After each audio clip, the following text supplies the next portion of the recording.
పితా పుత్ర పవిత్ర ఆత్మనామమున amen. He lifts, ఆయన లేవనెత్తును అనే ఆధ్యాత్మిక కార్యక్రమమునకు మిమ్మల్ని అందరినీ ప్రేమపూర్వకముగా ఆహ్వానిస్తున్నాను. క్రీస్తునాథుని యందు ప్రియమైన సహోదరి సహోదరులారా, ఈనాడు యావత్ ప్రపంచమంతా కూడా క్రీస్తు పునరుత్థాన పండుగ మహోత్సవాన్ని కొనియాడుతోంది. మరణాన్ని గెలిచిన మృత్యుంజయుడైన యేసు క్రీస్తు మనందరికీ ప్రసాదించినటువంటి పునరుత్థాన జీవితాన్ని బట్టి, పునరుత్థాన భాగ్యాన్ని బట్టి ఆనందిస్తూ సంతోషిస్తూ వేడుక చేసుకుంటూ ఉంది. వాక్య ధ్యానాంశానికి వెళ్ళే ముందు ఒక సంఘటన పరిశీలన చేద్దాం.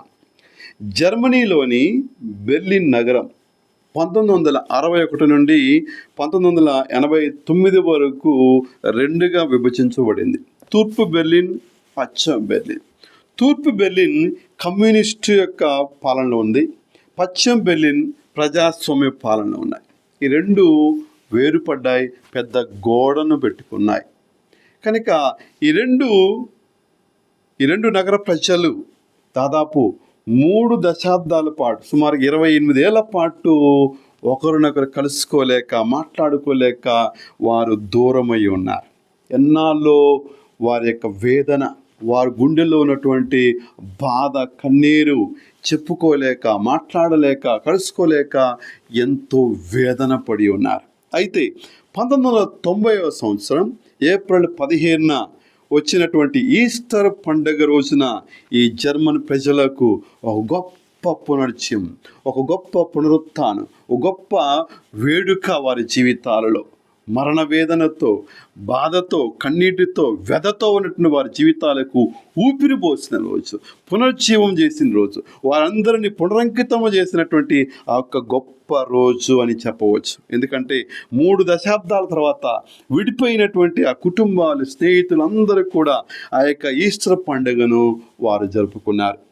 బ్రాండెన్బర్గ్ అనేటువంటి గేటు వద్ద లక్షలాది మంది కలిసి గొప్ప ఉత్సవాలు జరుపుకున్నారు. యుద్ధ టాంకులతో, చెక్ పోస్టులతో, సైనికులతో ఉన్నటువంటి ఆ యొక్క ప్రదేశం అంతా కూడా ఒక్కసారిగా ఒక టూరిస్ట్ ప్రదేశముగా, ఒక పర్యాటక ప్రదేశంగా లక్షలాది మంది అక్కడ చేరి ఆ యొక్క ఉత్సవాన్ని జరుపుకున్నారు. కమ్యూనిస్టు పాలనలో మతపరమైన స్వేచ్ఛ లేదు, దేవాలయాలు బోసిపోతాయి, అన్ని చోట్ల ఆంక్షలు ఉంటాయి. కానీ ఆ ఈస్టర్ సమయంలో చర్చిలన్నీ కూడా కిక్కిరిసిపోయాయి.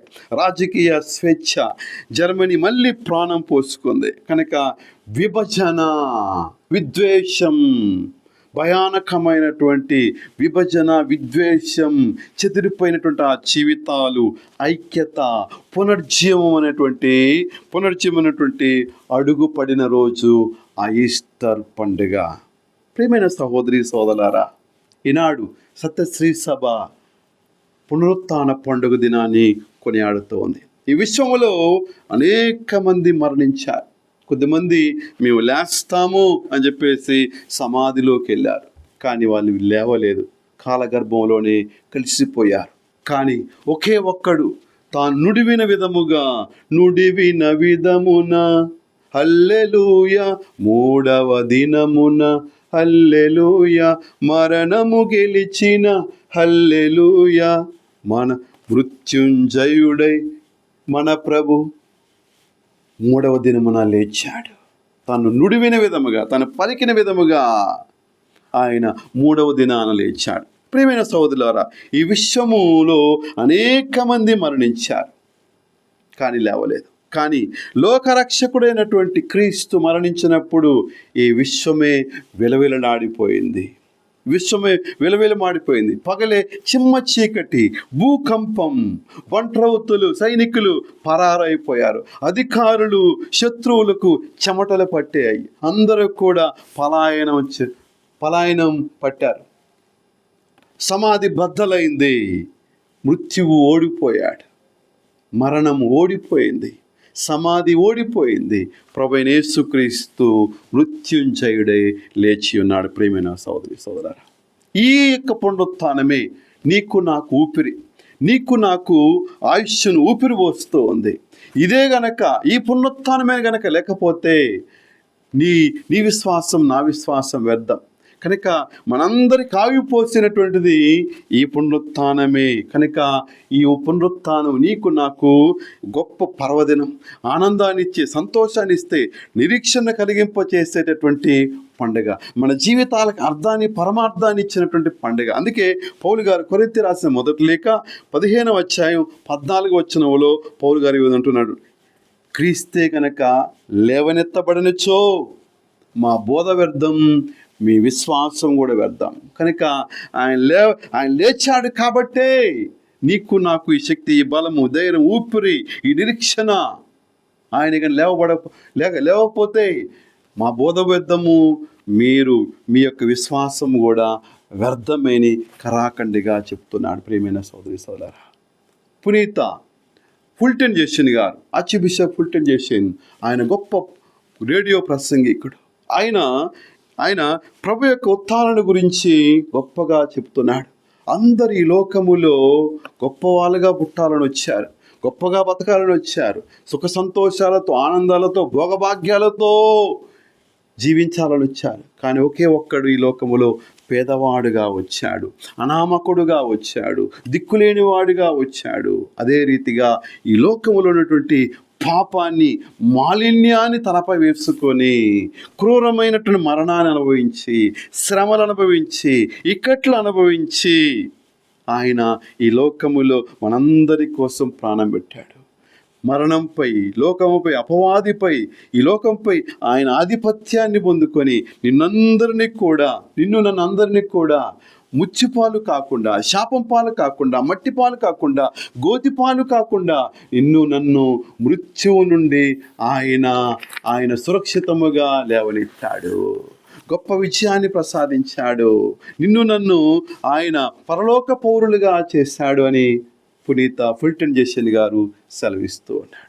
ప్రియమైన సోదరి సోదరారా, ఈ పునరుత్థాన పండుగ దినాన దేవుడు, ఈ పునరుత్థాన క్రీస్తు నీకు నాకు ఇస్తున్న ఆశీర్వాదాలేంటి, ఆశీస్సులేంటి? ఈ పునరుత్థాన పండుగ దినాన నువ్వేం ధ్యానించాలి, ఏం స్మరించాలి, ఏమి నీకు సొంతమవుతున్నాయి? ఈ పునరుత్థానం ద్వారా నీకు నాకు దొరికినటువంటి వాగ్దానాలు ఏంటి? నీకు నాకు దొరుకుతున్నటువంటి ఆశీస్సులు, ఆశీర్వాదాలు, కృపానుగ్రహాలు ఏంటి?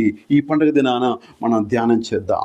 ప్రభువైన యేసుక్రీస్తు ఉత్థానమైన తర్వాత ఆయన పలుమార్లు ఆయన శిష్యులకు దర్శనమిచ్చాడు, ప్రత్యేకంగా స్త్రీలకు కూడా దర్శనమిచ్చి ఆయన ఏం పలికాడు? మత్తయి సువార్త 28వ అధ్యాయం 9వ వచనములో ఆయన స్త్రీలకు ప్రత్యక్షమై పునరుత్థాన సందేశాన్ని శిష్యులకు తీసుకెళ్తున్నటువంటి వారికి ఆయన ప్రత్యక్షమై నిరాశతో, నిస్పృహతో, భయముతో, వేదనతో, కృంగుపాటుతో ఉన్నటువంటి వారి మధ్య ఆయన ప్రత్యక్షమై మీకు శుభము కలుగునుగాక అని ఓదార్చాడు. భయపడకండి, నీరసించిపోకండి, ధైర్యం కోల్పోకండి, నేను సజీవుడను, నేను లేచి ఉన్నాను అని వారికి ధైర్యాన్ని వచ్చాడు, వారికి శుభమును దయచేశాడు. మూసిన తలుపులు మూసినట్లుండగానే ప్రభు వారి మధ్య నిలబడి మీకు శాంతి కలుగునుగాక, మీకు శుభము కలుగునుగాక అని బలపరిచాడు. వారిలో ఉన్నటువంటి జవసత్వాలన్నీ కూడా మేలుకొల్పాడు. కృంగుబాటులో ఉన్నారు, భయముతో ఉన్నారు, మరణ భయముతో ఉన్నారు, అధికారుల భయముతో ఉన్నారు, మతాధికారుల భయముతో ఉన్నారు, తలుపులు వేసుకుని ఉన్నారు. అలాంటి వారి మధ్య ప్రభువు నిలబడి ధైర్యాన్ని ఇస్తున్నాడు. నేను సజీవుడను, మృతులకు దేవుడును కాను అని వారికి ధైర్యాన్ని పోచి ఓదార్చి వారికి శుభమును దయచేశాడు. కృంగిపోయిన, దిగజారిపోయినటువంటి వారి జీవితాలను ఆయన లేవనెత్తి ఉన్నాడు, కార్యోన్ముఖులను చేసి ఉన్నాడు, చైతన్యవంతులను చేసి ఉన్నాడు. ఉత్థాన క్రీస్తు బిడ్డలుగా, పౌరులుగా వారిని తీర్చిదిద్దటానికి వారిని లేవనెత్తుతున్నాడు. పలుమార్లు దర్శనమిచ్చి, పలుమార్లు వారికి ప్రత్యక్షమై వారిని బలపరిచి ఉన్నాడు. ప్రియమైన సహోదరి సోదరులారా, ఒకసారి మనకు యోబు గ్రంథం 42వ అధ్యాయము 7 నుండి 14 వచనం చూసినట్లయితే, యోబు కష్టాలు పాలైనప్పుడు, శ్రమల గుండా వెళుతున్నప్పుడు, ఆయన భయంకరమైనటువంటి శ్రమలను అనుభవిస్తున్న సమయంలో, ఇక్కట్లను అనుభవిస్తున్న సమయంలో అతని యొక్క స్నేహితులు వచ్చి అతనికి కృంగిపోయేలా మాట్లాడి ఉన్నారు. యోబు కష్టాలను చూసి ఆయన శ్రమల గుండా పయనిస్తున్నప్పుడు ఓదార్పునిచ్చే మాటల బదులుగా, శుభమును దయచేసే మాటల బదులుగా, నిరీక్షణను దయచేసే మాటల బదులుగా అవమానకరమైనటువంటి మాటలను పలికి వారు దేవుని యొక్క కోపాగ్నికి గురి అయి ఉన్నారు. ప్రియమైన సహోదరి సోదరులారా, నీ జీవితంలో అశుభ మాటలు పలుకుతున్నవా? జీవితంలో కృంగిపోయినటువంటి వారు, మరణ ఛాయలో మరణ నీడలో జీవిస్తున్నటువంటి వారికి నీవు ధైర్యాన్ని ఇచ్చే మాటలు, శుభమునిచ్చే మాటలు, లేవనెత్తే మాటలు పలుకుతున్నావా? లేక యోబు స్నేహితులలాగా భయంకరంగా ఇంకా కృంగుబాటు చేసేటటువంటి మాటలతో, ఇంకా చనిపోయి మరణ ఛాయలు మరణ నీళ్ళు జీవిస్తున్న వారికి ఇంకా వారిని వేదన గురి చేస్తున్నావా? ఇంకా చావగొడుతూ ఉన్నావా? ఒకసారి పరిశీలన చేసుకో.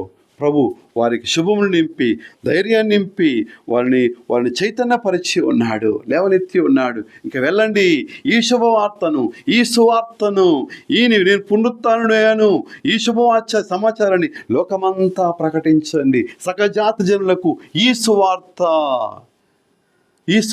ఆయన మృతులకు దేవుడు కాదు, ఆయన పునర్జీవుడు, పునరంకితుడయ్యాడు, ఆయన లేచాడు, మరణాన్ని గెలిచాడు, మనం పరలోక పౌరులము, వెళ్ళండి ప్రకటించండి అని చెప్పేసి ఆయన వారికి ఆదేశం ఇచ్చినాడు.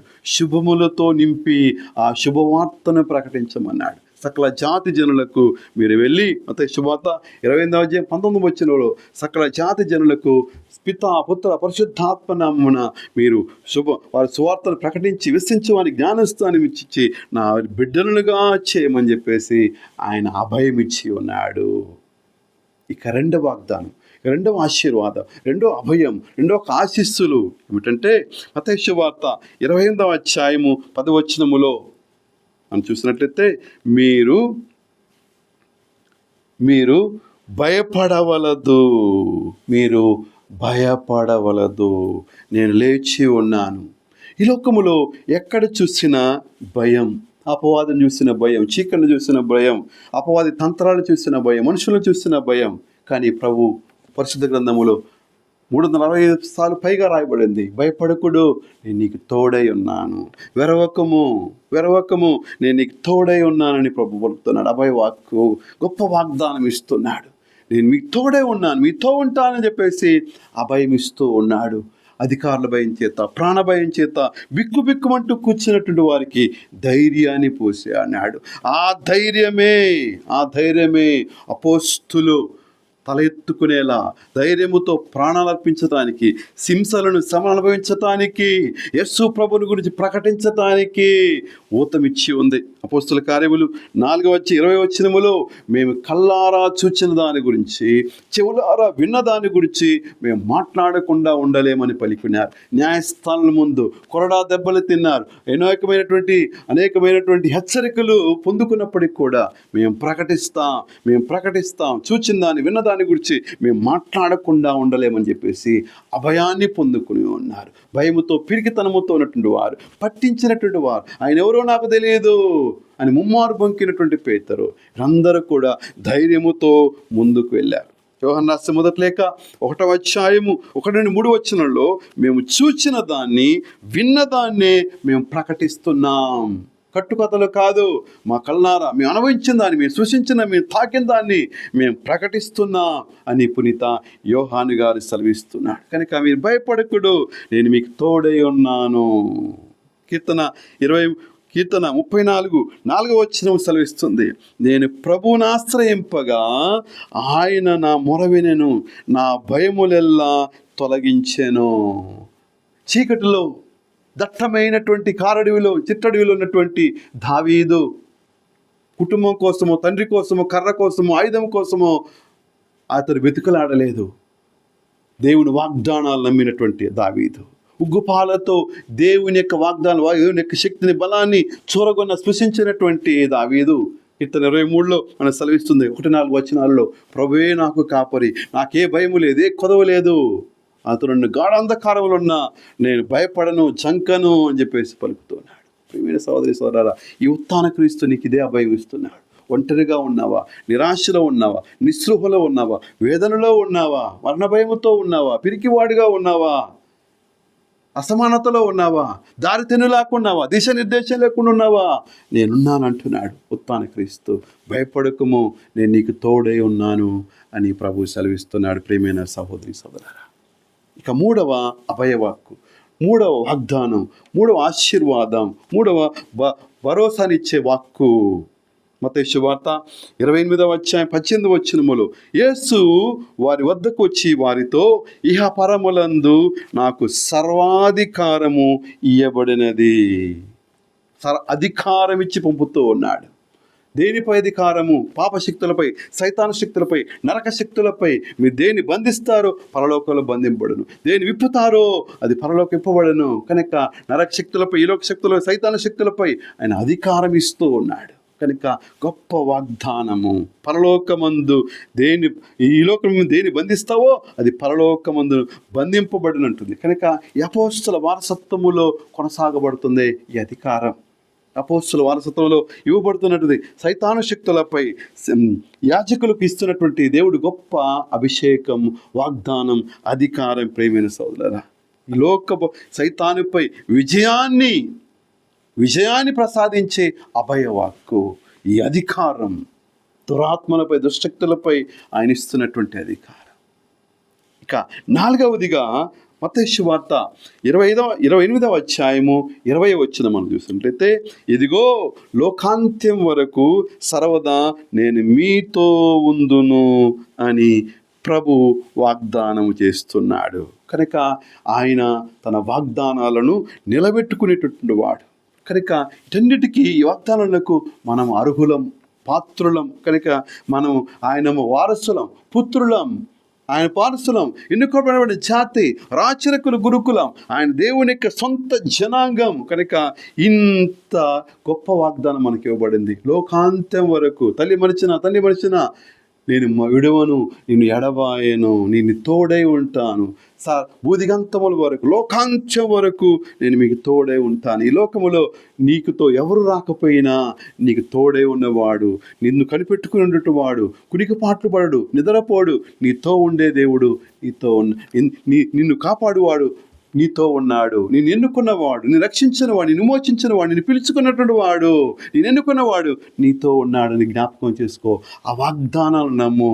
నా దేవుడు నాతో ఉన్నాడు, ఎవరున్నా లేకపోయినా ఆయన నాతో ఉన్నాడు అన్నటువంటి భద్రతను, భరోసాను పొందుకుంటే నువ్వు ధైర్యంతో ముందుకెళ్తావు. అపోస్తులు ఏ విధంగా వెళ్ళారో, తొలి క్రైస్తవ సంఘాలు ఎలా ముందుకెళ్ళారో, ప్రాణాల సైతం లెక్క చేయకుండా, పునీతులు సైతం ఏ విధముగా ప్రభు యొక్క తోడ్పాటుతో, సంకల్పముతో, ఆయన యొక్క భద్రతతో, ఆయన యొక్క భరోసాతో, ఆయన యొక్క వాగ్దానములతో ముందుకు సాగి ఉన్నారు. యెషయా గ్రంథం 41వ అధ్యాయం 11వ వచనం సెలవిస్తుంది, నువ్వు భయపడకము, నేను నీకు తోడై ఉందును, నీ వెరవకము, నేను నీ దేవుడను, నేను నీకు బలమును ఒసగి నిన్ను ఆదుకొందును, నా శక్తితో నిన్ను కాపాడుకొందును. కనుక అనేకమైన వాగ్దానాలు పరిశుద్ధ గ్రంథాలు మనం ఎంచుకున్నా. ప్రభువైన క్రీస్తు కూడా తాను ఉత్థానమవుతూ తాను ఈ లోకములో శిష్యులకు ఇచ్చినటువంటి గొప్ప అధికారం, గొప్ప వాగ్దానం, నేను మీకు తోడై ఉన్నాను, మీరు వెళ్ళండి, బోధించండి, దురాత్మలను బంధించండి, దుశ్శక్తులను బంధించండి, మీరు ఒంటరిగా ఉన్నప్పటికీ, మీరు ఎక్కడ ఉన్నప్పటికీ కూడా నేను మీకు తోడుగా ఉంటాను, నేను మీ ముందుండి నడిపిస్తాను అని చెప్పేసి ఆయన అభయాన్ని ఇచ్చి ఉన్నాడు. ప్రియమైన సహోదరి సోదరులారా, ఇక 5వ అభయం, 5వ ఆశీర్వాద, 5వ వాగ్దానాన్ని మనం చూసినట్టయితే లూకా శుభవార్త 24వ అధ్యాయము 50వ వచనం మనం చూసినట్టయితే, పిమ్మట ఆయన వారిని బెతానియా వరకు తీసుకుని పోయి తన చేతులెత్తి వారిని ఆశీర్వదించెను. మోషే చేతులెత్తి ప్రార్థించగా, యెహోషువ ప్రార్థించగా, దానియేలు ప్రార్థించగా గొప్ప ఆశీర్వాదాలు, పరలోకం తెరవబడి ఉంది. గొప్ప ఆశీర్వాదాలు తెరవబడ్డాయి, గొప్ప ఆశీర్వాదాలు ఇవ్వబడ్డాయి. కనుక చేతులెత్తి ప్రార్థింపగా ఇశ్రాయేలులకు ఆశీర్వాదం కలిగింది. మోషే ప్రార్థించినప్పుడు ప్రభు చేతులెత్తి ప్రార్థించినందున మనకు కూడా పరలోక ఆశీర్వాదాలు కలుగుతాయి. నీ చేతులు పరలోకం వైపు తిప్పబడినప్పుడు, నీ మనసు పరలోకం వైపు తిప్పబడినప్పుడు ఆశీర్వాదాలు పొందుకుంటావు. కనుక నీ చేతులు ఆశీర్వాదాలు పొందుకుంటాయి పరలోకం వైపు చూసినప్పుడు. యేసు ప్రభు చేతులెత్తి వారిని దీవించాడు, ఆశీర్వదించాడు. నేను మీకు తోడుగా ఉంటాను, ఉదిగంతాల వరకు మీకు తోడుగా ఉంటానని వారిని దీవించాడు, ఆశీర్వదించాడు. కనుక ఈ చేతులు దీవించాలి, కీడుకు బదులుగా మేలును, ఆశీర్వాదములను, శాపములకు బదులుగా ఆశీర్వాదములను దయచేయాలి. ప్రేమైన సహోదరి సోదరులారా, కనుక ఈ నోటి ద్వారా, ఈ చేతుల ద్వారా అనేకమైనటువంటి కీడులను, అనేకమైనటువంటి ఆ యొక్క నష్టాన్ని, వినాశనాన్ని కోరుకున్నావేమో, శాపాన్ని కోరుకుని ఉన్నావేమో జ్ఞాపకం చేసుకో. నీ దేవుడైన ప్రభు నిన్ను దీవించువాడు, ఆశీర్వదించువాడు. నీ వినాశనాన్ని కోరుకునేటువంటి వాడు కాదు. నీవు మరణించడం ఆయన కోరుకోడు. పాపి మరణించడం నాకు సంతోషము కాదు. వెనుదిరిగితే వాడు బ్రతికిపోతాడు. కనుక ఆయన దీవెనలు ఇవ్వటానికి, తన హక్కును చేరువారికి, తన దాపు చేరువారికి, తన చెంతకు వచ్చే వారికి ఆయన దీవెనలు ఇవ్వటానికి, ఆశీర్వాదాలు ఇవ్వటానికి ఆయన సిద్ధముగా ఉన్నాడు. కనుక కీడుకు కీడు, దూషణకు దూషణ చేయకుడు. పేతురు రాసిన మొదటి లేఖ 3వ అధ్యాయం 9వ వచనములో పేతురు గారు చదివిస్తున్నాడు, కీడుకు కీడు, దూషణకు దూషణ చేయకుడు, అందుకు మారుగా ఆశీర్వదింపుడు. ఏలైనా దేవుడు మేము పిలిచినప్పుడు మీకు వసగిన వాగ్దానము ఆశీర్వాదమే కదా. తన మోదు వారికి, తన గడ్డం లాగు వారికి, తన పొమ్ము వేస్తూ వారికి ఆయన మౌనముగా ఉండెను. ఆయన తనను శపించు వారిని ఆయన తిరిగి శపించలేదు. ప్రభువా, వీరేమి చేయుచున్నారో వీరెరుగురు ప్రభువా, వీరిని క్షమించండి అన్నాడు. వారి కోసం ప్రార్థించాడు. కనుక కీడుకు కీడు, దూషణ కాకుండా మేలుతో కీడును జయించమంటున్నాడు. మేలుతో కీడును జయించమంటున్నాడు. కనుక దేవుడిని పిలిచినప్పుడు మీకు వసగబడిన వాగ్దానము ఆశీర్వాదమే కదా. దేవుని యందు విశ్వాసముంచి విధేయించినటువంటి అబ్రహామును దేవుడు గొప్ప ఆశీర్వాదాలు దయచేశాడు. జాతులకు తండ్రిగా చేశాడు. విశ్వాసానికి తండ్రిగా అయినటువంటి అబ్రహాము దేవుని యొక్క మాటకు లోబడ్డాడు. దేవుని మాటకు విధేయించినటువంటి ఆ యొక్క అబ్రహామును దేవుడు గొప్పగా దీవించాడు. ఆదికాండం 12వ అధ్యాయం 2-3 వచనముల్లో నేను నిన్ను గొప్ప మహాజాతిగా, గొప్ప ఆశీర్వాదం చూడండి ఎంత గొప్పగా ఉంది. నేను నిన్ను ఒక మహాజాతిగా తీర్చిదిద్దుతాను, నిన్ను ఆశీర్వదించేదను, నీ పేరు మహా గొప్పదగును, నీవందరికీ ఒక దీవెనగా ఉంటావు. నిన్ను దీవించేవారిని నేను దీవిస్తాను, నిన్ను శపించేవారిని నేను శపిస్తాను. నీ ద్వారా సకల జాతి జనులు దీవించబడతారు. ఇంత గొప్ప వాగ్దానం దేవుడు అబ్రహాముకి ఇచ్చినాడు. గొప్ప వాగ్దానం, గొప్ప దీవెనలు, ఆశీర్వాదాలతో, కుమ్మరింపుతో ఆశీస్సులు దయచేస్తాడు. ఈ ఉత్థాన క్రీస్తు కూడా తన శిష్యులను కూడా బెతానియాకు తీసుకెళ్ళి వారిని చేతులెత్తి వారిని దీవించాడు, ఆశీర్వదించాడు. వెళ్ళండి, నేను మీ తోడుగా ఉంటాను, మీ నీడగా ఉంటాను, వెళ్ళండి అని చెప్పేసి అభయం ఇచ్చాడు ప్రభువు. తోడేళ్ళ మధ్య గొర్రె పిల్లల వల్ల మేము పంపుచున్నాను, కనుక మీరు జాగరూకులై ఉండండి, మేలుకొని ప్రార్థించండి, మెలుకోగలిగి ఉండండి అని చెప్పేసి అనేకమైన వాగ్దానాలు ఇస్తూ, దీవెనలు ఇస్తూ బోధిగంతములకు పంపించాడు. ఇదే వాగ్దానాలు, ఇదే ఆశీస్సులు, ఇదే అభయం, ఇదే అభయవాక్కులు ఆనాడు అపోస్తలకు ఇచ్చిన విధముగా ఈనాడు క్రీస్తు, ఈ ఉత్థాన క్రీస్తు నీకు నాకు ఈ ఆశీర్వాదాలు ఇస్తున్నాడు, ఈ అభయాలు ఇస్తున్నాడు. జీవిత ప్రయాణములో, విశ్వాస ప్రయాణములో దేవుడు నీకు నాకు ఇస్తున్నాడు ధైర్యం, నీకు నాకు ఇస్తున్నాడు అభయం. ఏ విధముగా ఈ లోకములో అపవాదితో పోరాటం చేయాలో, ఎదుర్కోవాలో, లోకాన్ని ఏ విధంగా జయించాలో నీకు ఇస్తున్నాడు గొప్ప వాగ్దానాలు, గొప్ప ఆశీర్వాదాలు. ప్రేమైన సహోదరి సోదరులారా, గొప్ప ఈ పండుగ దినాన నీకు నాకు ఊపిరి పోస్తున్నాడు. ఇన్ని దీవెనలతో, ఇన్ని ఆశీర్వాదాలు, ఇన్ని వాగ్దానాలతో ముందుకు సాగటానికి, ధైర్యముతో ముందుకు వెళ్ళటానికి ఆయన నీకు నాకు ఇస్తున్నటువంటి ఈ వాగ్దానాలను ధ్యానం చేసుకుందాం. ఈ ఆశీర్వాదాలను బట్టి, ఈ వాగ్దానాలను బట్టి ఆ ప్రభుని వేడుకుందాం, ఆ దీవెనలను పొందుకుందాం. చేతులు జోడించుదాం, కళ్ళు మూసుకుందాం, ప్రార్థనలో ఏకీభవించుదాం. పరిశుద్ధుడైన మా ప్రియ పరలోక తండ్రి, ఈ పవిత్రమైన పునరుత్థాన పండుగ దినాన నీ కుమారుడు యేసుక్రీస్తు మరణాన్ని జయించి తిరిగి లేచిన అద్భుత కార్యమును బట్టి నీ కృతజ్ఞతాస్తుతులు, స్తోత్రాలు చెల్లిస్తున్నా. చీకటిపై వెలుగుకు, మరణంపై జీవానికి కలిగిన విజయాన్ని మేము ఈరోజు కొనియాడుచున్నాం తండ్రి. నీ కుమారుడు యేసుక్రీస్తు మరణ పునరుత్థానాల ద్వారా మాకు లభించిన నిత్య జీవపు నిరీక్షణను బట్టి నిన్ను స్తుతించుచున్నాం. మా పాపముల నుండి మమ్మల్ని విడిపించి మా క్రొత్త జీవితాన్ని ప్రసాదించిన నీ అపార ప్రేమకు మీ కృతజ్ఞతావందనములు చెల్లించుచున్నాము. పునరుత్థాన క్రీస్తు వెలుగు మా హృదయాలలో ఉన్న భయాన్ని, నిరాశను తొలగించునుగాక. పునరుత్థాన శక్తి మా జీవితాల్లో కొత్త ఉత్సాహాన్ని, శాంతిని, సంతోషాన్ని నింపునుగాక. లోకమంతటా ఉన్న అన్యాయం, ద్వేషం తొలగిపోయి నీ ప్రేమ కారుణ్య రాజ్యం మా మధ్య వెలుగొందునుగాక. మా ప్రభువైన క్రీస్తు ద్వారా ఈ మనవి చేయుచున్నాము. ఆమేన్. ప్రభు మీతో నుందురుగాక. సర్వశక్తుడైన సర్వేశ్వరుడు పితా పుత్ర పరిశుద్ధాత్మ ఆశీర్వదించి కాపాడుదురుగాక. ఈ ఆత్మీయ సందేశం మిమ్మల్ని ఆత్మీయంగా బలపరిచినలా ఆత్మీయ సందేశాన్ని ఇతరులతో పంచుకొని వారు కూడా ఆత్మీయంగా బలపడటకు దోహదపడగలరని మనవి. మరిన్ని ఆత్మీయ సందేశాల కోసం ఈ ఛానల్ సబ్స్క్రైబ్ చేసుకోగలరని మనవి. God bless you.